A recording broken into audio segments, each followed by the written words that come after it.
اسی طرح سے army chief, naval chief, air chief, D G I S I اور جو اس وقت ان کی کابینہ کے جو لوگ تھے وہ اس میں انہوں نے شرکت کی تھی. تو یہ ایک فیکٹ ہے.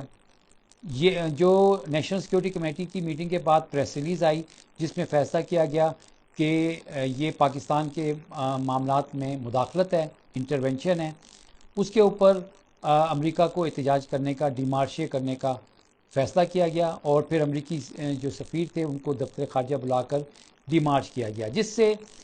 یہ بات واضح ہو گئی کہ جو دھمکی تھی اور عمران خان کی حکومت کو گرانے کے لیے جو امریکہ جو تھا وہ ملوث تھا، اور اس لیے پھر بعد میں امریکہ کا نام کھل کر سامنے آ گیا تھا. 27 مارچ کو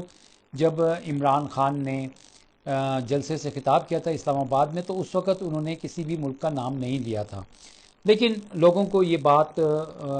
واضح ہو چکی تھی کہ یہ کہاں سے سارا کچھ ہوا ہے. میں بطور جرنلسٹ اور رپورٹر جو ہے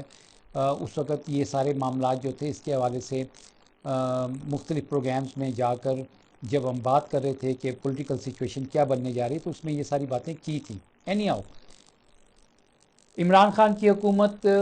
تحریک عدم اعتماد کے ذریعے سے ختم کر دی گئی. سپریم کورٹ آدھی رات کو لگی اور پھر ان کی حکومت جو تھی وہ ختم ہو گئی. اور پھر عمران خان نے اس وقت جو کام کیا تھا کہ وہ ڈی کلاسیفائی کر دیا تھا. 9 اپریل کو سفارتی جو کیبل تھی اس کو ڈی کلاسیفائی کر کے اس کی ایک کاپی جو تھی وہ بھجوا دی گئی تھی اسپیکر قومی اسمبلی کو، ڈپٹی اسپیکر کو، اور پھر اسی طرح سے انہوں نے آگے چیف جسٹس آف پاکستان کو بھجوا دی تھی کہ سپریم کورٹ اس حوالے سے انکوائری کرے. اور صدر پاکستان نے بھی ایک خط chief justice of Pakistan supreme court کے جو ہیں ان کو ایک خط لکھا تھا کہ اس کی تحقیقات کی جائے. تو یہ تو فیکٹس ہیں، یہ حقیقت ہے، یہ آج بھی موجود ہے. موجودہ جو میں نے آپ کو یہ بتایا کہ اس وقت یہ جو مختلف آڈیو لیکس کی جا رہی ہیں اس کا مقصد یہ ہے کہ عمران خان کو سیاسی طور پر ڈسکریڈٹ کیا جائے، ان کی جو پاپولیرٹی ہو چکی ہے اس کو کسی طرح سے ڈسکریڈٹ کیا جائے. اور اس کا ایک مقصد یہ بھی ہو سکتا ہے کہ بری دا ہیچٹ، یعنی کہ ماضی کو دفن کر دیا جائے اور آگے کی طرف چلا جائے.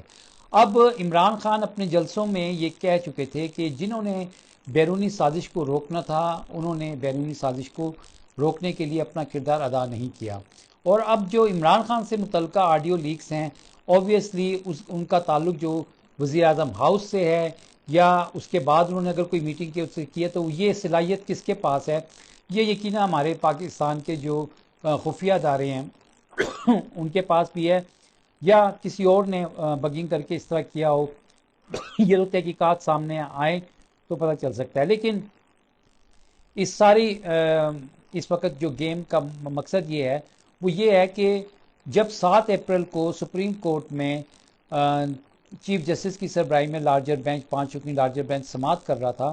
تو اس وقت جب 4 بجے تک کا جو ماحول تھا وہ یہ تھا کہ سپریم کورٹ عمران خان نے جو فیصلہ کیا تھا اسمبلیوں کو تحلیل کرنے کا وہ اس طرف جا رہی ہے. اور شہباز شریف، میں کمرہ عدالت میں موجود تھا، شہباز شریف نے ججز صاحبان سے کہا کہ لوگ اپنے حلقوں میں نہیں جا سکیں گے، ان کے اوپر غداری کا لیبل آئے گا. جی ہاں، یہ غداری کا لیبل آئے گا. تو ایک معزز جج نے ان سے کہا تھا کہ آپ کیوں پریشان ہو رہے ہیں، ہم ایسی کوئی بات نہیں کر رہے ہیں. تو بالکل یہی وہ بات ہے. اگر آپ اس وقت کی صورتحال کو دیکھیں اور موجودہ صورتحال کو دیکھیں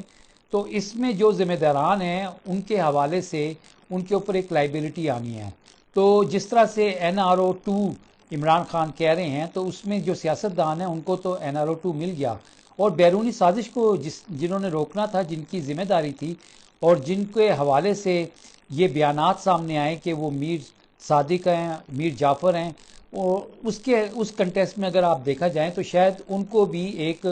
گڈ فیئر ویل کی ضرورت ہے. تو جیسے میں نے آپ کو پچھلے بھی لوگ میں کہا تھا کہ ڈیجیٹل کو پاکستان میں،